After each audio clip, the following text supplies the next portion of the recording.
dró til tíðinda hjá Pírötum helgina. Þá völdu þeir sér formann í fyrsta skipti í sögu þessara stjórnmálasamtaka. Maður getur kallað Pírata stjórnmálasamtök.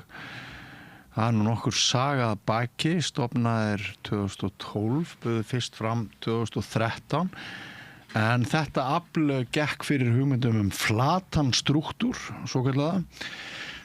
Það átti ekki að vera nein hierarkía, en nú öldin önnur, runnin upp nýr tími og nýr formaður hér sestur við rauðaborðið. Oktavía Hrund Guðrúnar Jóns, vertu velkomið. Kærar þakkir, takk fyrir. Til hamingju. Takk. Þetta nú frekar stór tíðindi. Þetta eru stór tíðindi.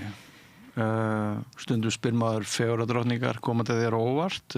Ég held að sú spurning eigi nú bara vel við til að byrja með. Já,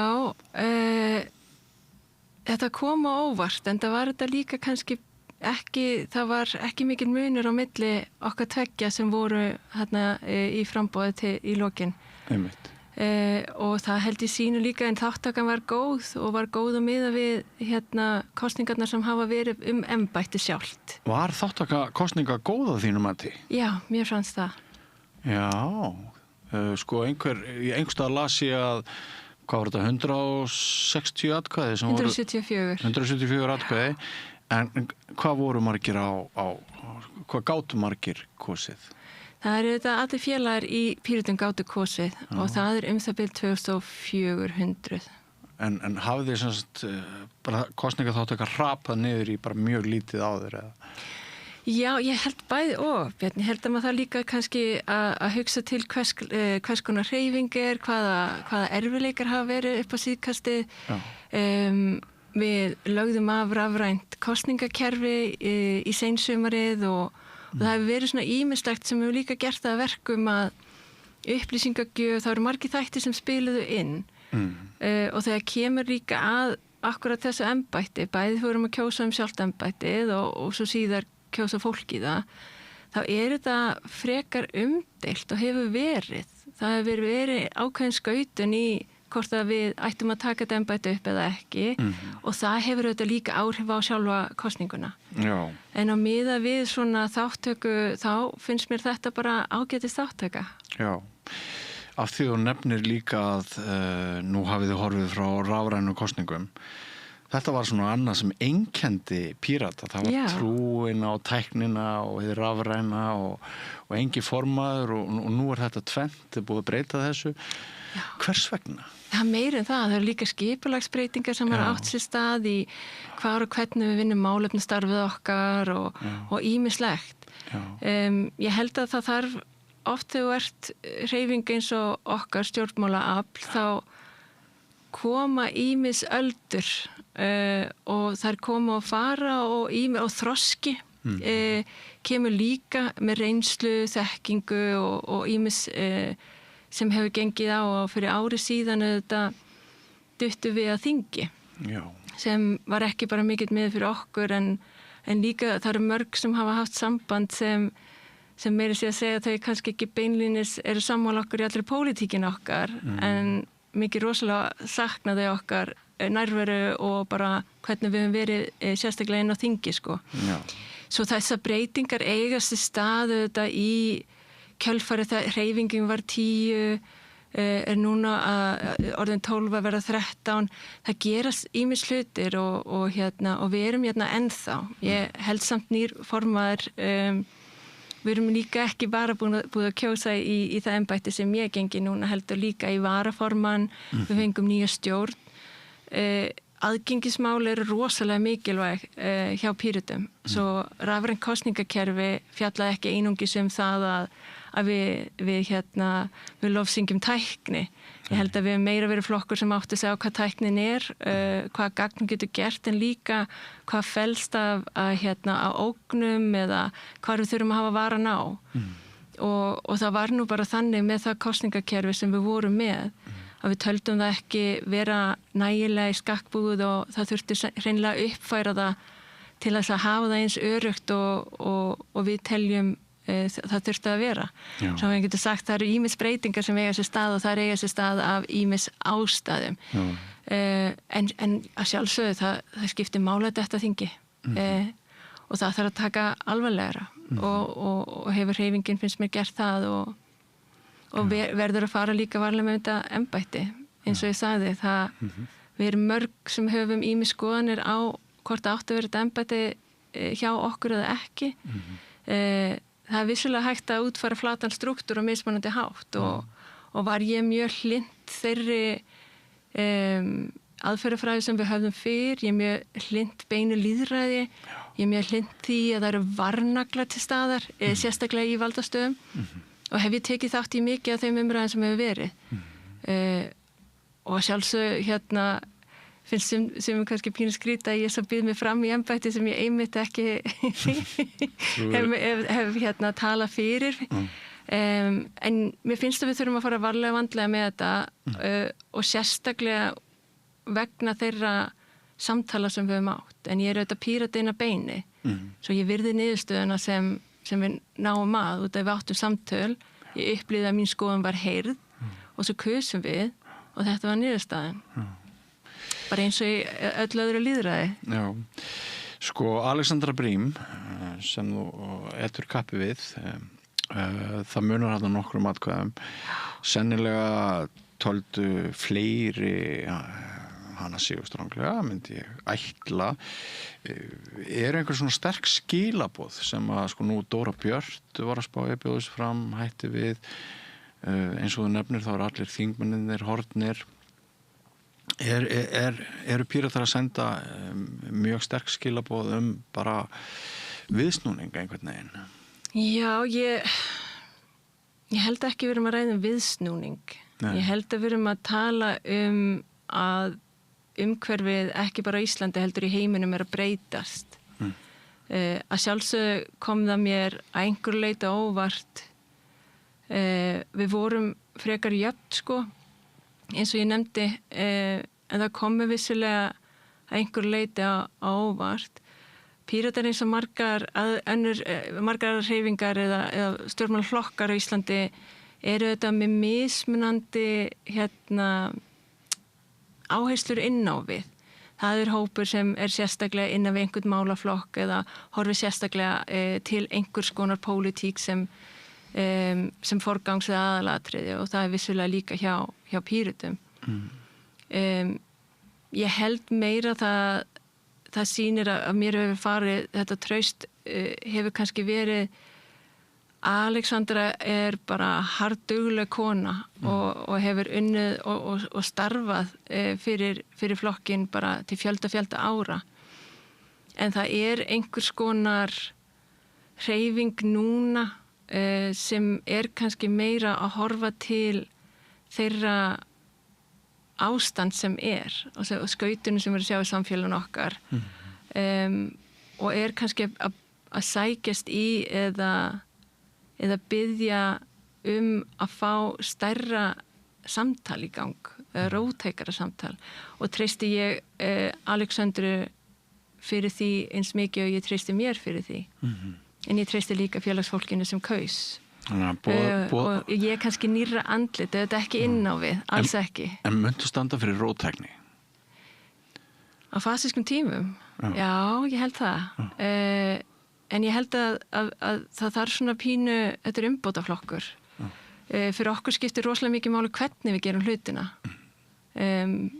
ekki bara hvað við erum að gera og það kannski það sem ég sé nú hef ég þetta búið stærstu hluta ævi minnar erlendis. Já, í hvaða löndum? Meðal annars Danmörku og Bandaríkjunum og Þýskalandi en ég starfaði í slíku starfi að ég var mjög ofta að ferðast og ferðast bara allan heim. Við hvað hefurðu starfað einkum? Ég vann við heildrænt öryggi og og kendi blaðamönnum, aðgerðasinnum og öðrum hópum allan heim á net- og upplýsingaöryggi, líkamlegt öryggi og það sem heitir sálrænt öryggi á íslensku held ég. Hafa aktívistar verið í þjálfunarbúðum hjá þér? Þjálfunarbúðir kannski stórt sagt, ég hef komið inn í fréttastofur, hjá blaðamönnum, bara með námskeið. Það kannski best að segja það, svo hef ég auðvitað fylgt aktivistum eða aðgerðasinnum í þeirra störfum til þess að geta aðstofa betur við svona einstaklingsmiðaða öryggis ráðgjöf. Það getur verið svolítið erfitt að vera fjórða valdið á mörgum stöðum. Það er að fara vandlega varlega með það líka. Hann er bara smá saman að hverfa hér í þessu landi. Já, segðu. Það hefur verið áhugavert að fylgjast með fjölmiðlum síðustu daga allavega, verð ég að segja.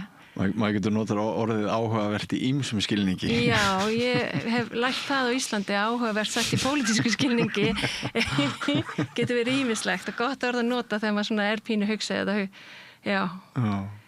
En já, ég held það hvort ég mun standa fyrir róttækni. Jú, ég mun gera það. En við verðum að muna mildina. Því pólitík á Íslandi er ekki bara að upplifa skautun, heldur við að upplifa margskonar það er verið að rífa undan grunnstól lýðræðis og við þurfum svona pínu að horfa á það. Við þurfum að horfa á hvernig það er verið að orða hlutina. Það er verið að segja hlutirnir eru eitt sem eru annað og svona, þetta eru þekkti taktar. Og ég er svo mikið framtíðasinni en meira en eitt annað. Og við verðum að vera í mildi og við verðum að hætta að vera þessu brún þar sem það er annarkvort eða. Þetta barðu hjarta sem við höfum mörg sem viljum breytingar eða umbætur eða annað. Það má ekki vera svart og hvítt. Þá veitum við okkur ekki tækifæri til að velja eða hafa velkosti. Þú þurfum pínu að fara frá þessari brún sem er já eða nei, annarkvort eða. Og muna að það eru við saman í samtali sem getum breytt þessum hlutum, sko. Og það virkar pínu róttækt fyrir mörg, eiga samtal og ekki gera sér upp skoðanir annara. En svona er það nú. En sem umbóta sinni er það ekki reiðin sem að verður helsta haldreipið í viðbragði til þess að snúa veröldinni, ef við skiljið rétt, af því þú leggur áherslu á mildi. Reiðin, veistu, ég held að tilfinningar gera það. Ég meina flesti kallmenn sem hafa verið í stöðunni sem ég er í hafa vissulega stjórnað með tilfinningum fyrst og ég held að tilfinningar almennt er gott tæki. Það er líka gott tæki í pólitík, það hefur gott tæki til þess að gera alls konar breytingar. En nú er ást og hatur kannski aðeins nálægt hvort öðru eða er oft sagt. Ég held að ef við leiðum með nálgun sem er að hafa skilning á hvað er að gera, skilning á hvaðan fólk er að koma, ekki gera okkur upp hug annara, förum varlega með það, þá þurfum við ekki að leiða með reiði. Þá getum við leitt hvort annað með umbætur sem eru til hins betra.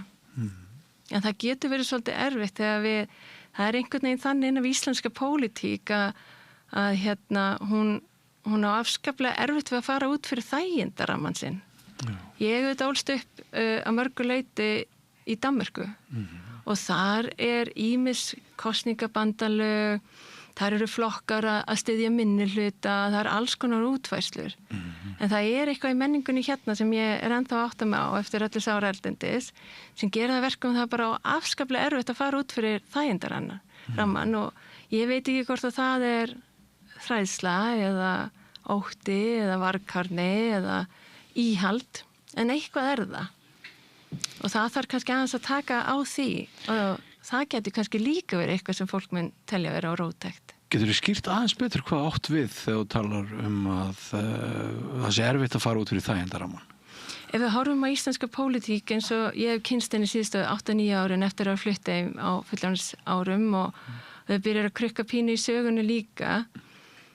Það er oft talað pólitíska ómöguleika eða það er farið í svona gerum við þetta og höfum alltaf gert þetta eða Pírata til dæmis komið fram með tillögum kosningabandalag 2016 og það var bara hlegið næstu því að því.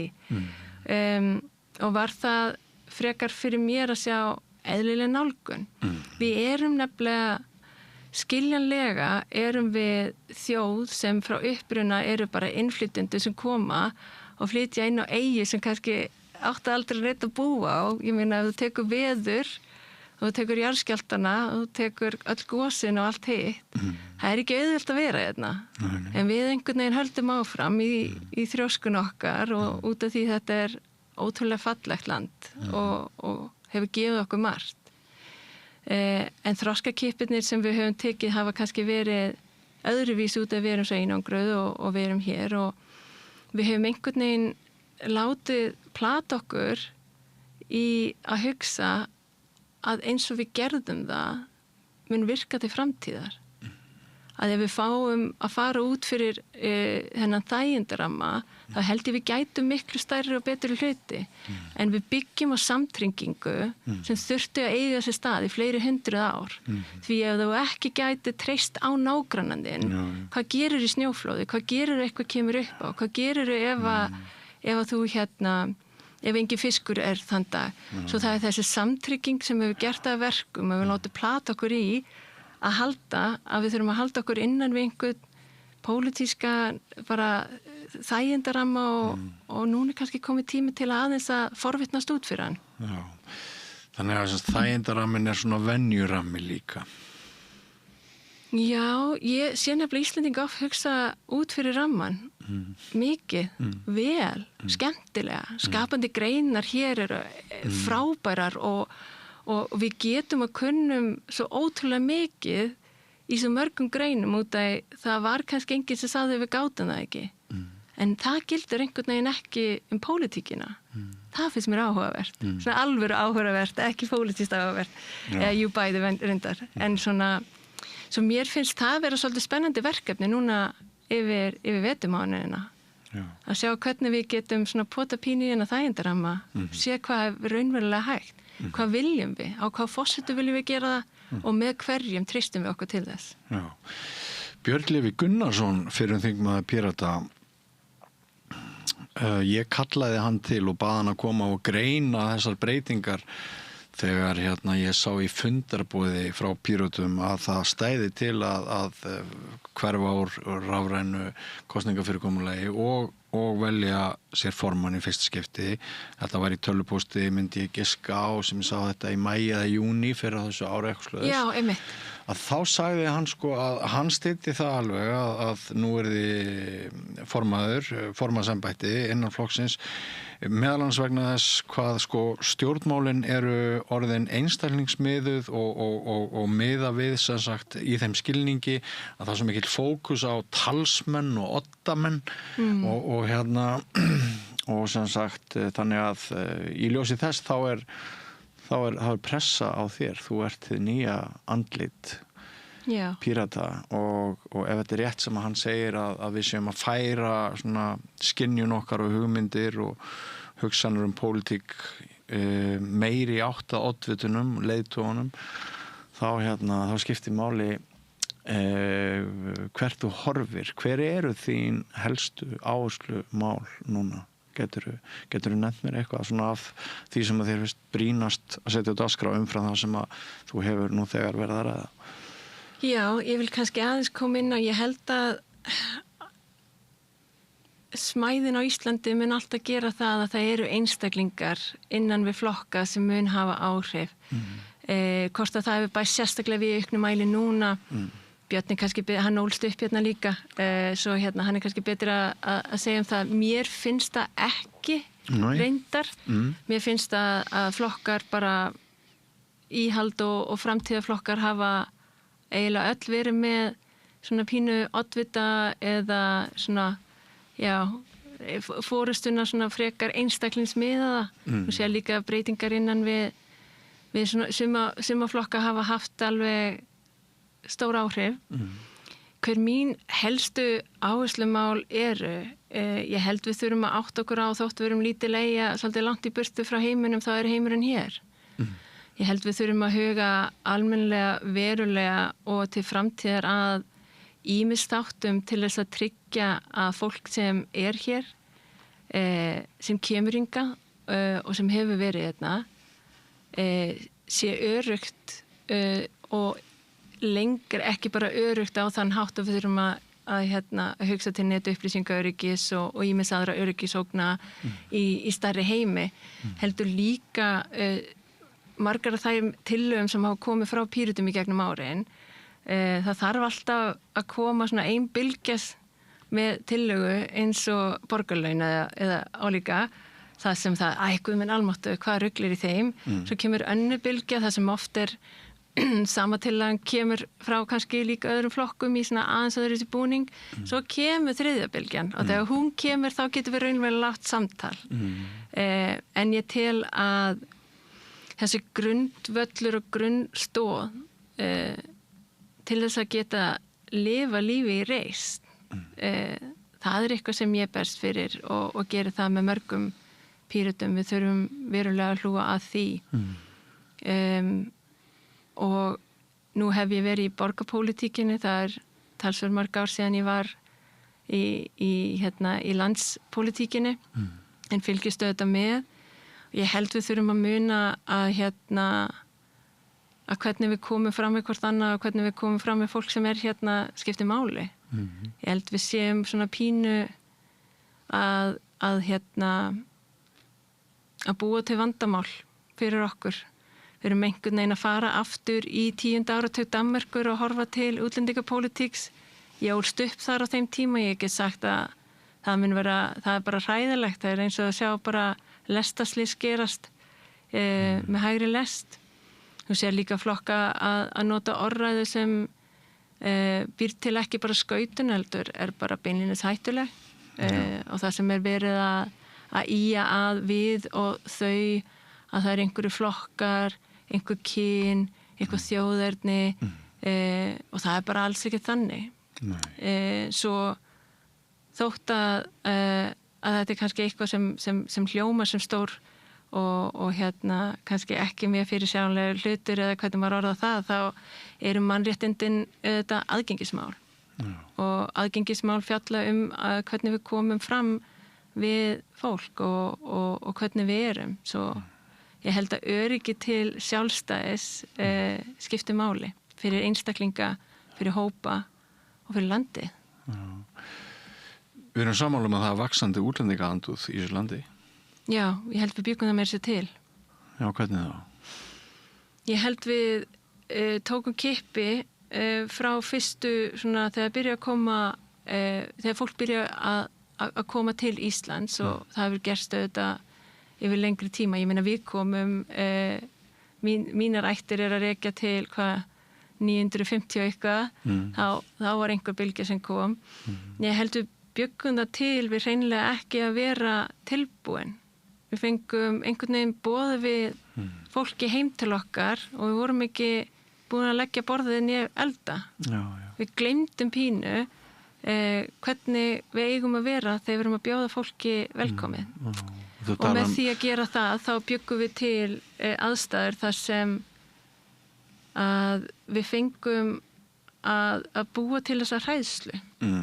Og þú tala að það hefur skort hinna svo kalluðu inngildingu og það hefur nýtt kerfinu okkar til þess að innlima okkar nýju íbúa með. Og það líka vera mikilvægt að gera það við eigum nefnilega líka vinnu að gera þar. Það ekki fólk sem þarf að aðlagast okkar venjum. Við þurfum líka að aðlagast því að við erum alls konar. Og mér finnst alltaf svo skrítið út að ég ólst upp í landi sem reynda að þvinga börn til að borða svínakjött og ýmis annað sem auðvitað bara skrítið. Og mér fannst það skrítið ekki bara sem íslensku krakki sem var að alast upp, heldur fannst mér það líka seinna mér sem manneskja. Hvað kemur það okkur við? Ég meina, hvers vegna, okkur þetta hóll, okkur þetta ekki þúfa? Hvað fólk hvernig það líður, hvað það vil borða? Okkur varðar okkur svona rosalega mikið náungan til þess að smánan. Það hef ég alltaf velt fyrir mér. En já, að því leiti til afsakið var að við þetta eins og þegar frumvörp verða samþykkt til dæmis geðhjálp eða geðhjálpsþjónustu ýmislegt hefur farið í gegnum þetta blessaða þing okkar en svo fjárfestum við ekki, það engin fjármuni sem fylgja með og þá fær það bara svona pínu að deyja. Svo já, ég held að inngildingin frá byrjun líka bara spyrja. Við höfum einhvern veginn, ég ég veit ekki hvort maður segir svona, en við erum svona pínu lúðar þegar kemur að þessu, að bara spyrja fólk. Hvað þarftu, hvernig get ég verði þér til stuðnings? Og svo bara, get ég sagt, eftir 30 ár þegar ég flutti heim, fekk að vita að ég talaði bjaga íslensku og ég meina, ég var 6 mánuði í Pollabekki Brauðholtsskóla, það dugði mér ekki alveg inn 30 ár síðar, en við gerum oft það og við förum í andstæða við það sem við viljum. Þú veist, við tölum niður til þeirra sem tala öðruvísi íslensku en við, þegar í staðin fyrir ættu við ekki vera besserwisserar, en að reyna að vera hvatningi sem gera verkum að fólk vil halda áfram. Það bara eitt. Ég meina, tungumál rosalega mikilvægt. Það bara lykillinn að sál þjóða menningu. Því ég áttaði mig á viðtengingarháttunum. Það ógeðslega skemmtilegt. Þú getur sagt svo mikið með að nota viðtengingarhátt, sko. Hvað þið finnst fólk eða þú getur hæðist eða verið með grín eða svona. Það geggjað tól. Þegar ég var að kenna íslensku þá var ég alltaf, nú íslensku 3, núna minnið skilja íslensku, núna kemur viðtengingarhátturinn. En hérna má ég spyrja þig af því að þú kallaðir þetta ekki fordóma, heldur þú kallaðir þetta einhverjum öðrum orðum, en ég tel mig verða varan við vaxandi kynja fordóma og sérstaklega gagnvart því sem ekki hefðbundnast. Hvernig hefur verið fyrir þig hefur eitthvað fylgst með þeirri umræðu á internetinu sem hefur orðið eftir þitt kjör í gær? Sumir hafa stigið fram og sagt þá bara að banna almenningi að tjá sig í kommentakerfum fjölmiðla og svo framvegis. Ertu alveg pollrólegt gagnvart þessu eða hreyfir þetta við þér? Veistu, ég hef nú gengið ýmislegt í gegnum á minni ævi. Ég kannski ekki rólegt, en ég ókei. Mér finnst afskaplega leiðilegt fyrir fjölskylduna mína að þau ég báði ekki þetta og skila það erfitt fyrir þau að lesa þetta, en nú ég sjálfboðaliði til dæmis í hinsegin félagsmiðstöðinni. Ég held við gleymum það fullt af krökkum að núti og þau að lesa þetta. Þetta hef ég áhyggjur af. Ég hef líka áhyggjur af bara heilsu okkar. Erum við ókei? Ef við erum að tjá okkur svona, við teljum þetta verið í lagi og við einhvern veginn höfum búið til aðstæður þar sem okkur finnst eðlilegt að hafa okkur svona, þá hef ég eiginlega bara miklar áhyggjur af hvert við erum að fara. Og það þarf að taka pínu á því samtali. Því þetta ekki, ég allavega foreldrar mínir ólu mig ekki upp til þess að tala eða haga mig svona. Ekki opinberlega niður heimahúsum, sko. Og núna á dönsku þetta kallað hinn innra svínahundur. Ég veit ekki hvort að þetta góð beinþýning hér, en það eru svona þessi froskar sem fá að hoppa út munninum. Því satt að segja, það kemur engum við hvað kyn eða kynhneigð eða neitt annað. Það má endilega segja við mig að störmin í velferðarráði eru út úr kú eða okkur þú veist, að einhvern veginn fara, það oft talað að fara í boltan ekki mannin. Ég held nú samt meira, mér langar svo brennandi að eiga alveg samtöl pólitík, hvernig við að gera hlutina, upp að hvaða marki, á hvaða forsendum, hvað okkur finnst í lagi. Og þetta einhvern veginn stóra móðan sem að koma í veg fyrir við getum gert það. En annars þá, ég hef alveg fylgst með, tók ég mig bara pínu pásu. En satt að segja þá held ég að þetta mun róast og svo kemur eitthvað annað upp. En að sjálfsögðu þá hef ég líka sitið í bakhóp öryggi kjörnafulltrúa sem Samband íslenska sveitarfélaga hefur staða og þegar ég sé hótanir, morðhótanir, ofbeldishótanir, þá kæri ég það. Það verður einhvern veginn að vera mörk. Og það er alltaf fínt að segja ég er pírabi og veit ekkert í minn haus eða er kommi og frjánslind eða hvað sem en ekki þetta sko. Það verður að vera einhver mörk. Já. Kannski tvennt áður en við slítum talinu. Hver þín skýring á því að Píratar hrundu í síðustu alþingiskosningu? Það stórt spurt. Ég held að það voru nokkri þættir. Það kom mér óvart. Satt að segja. Ég held ekki að Píratar myndi missast alveg út af þingi sko. Ég held að séu margar hreyfingar í samfélaginu sem voru þess efnis að okkur bara tókst ekki að miðla. Og það kannski líka hlutverk nýs formans að betur miðla hver við erum, hvert við erum að fara og hvers vegna við. Skerpa á þeirri sín.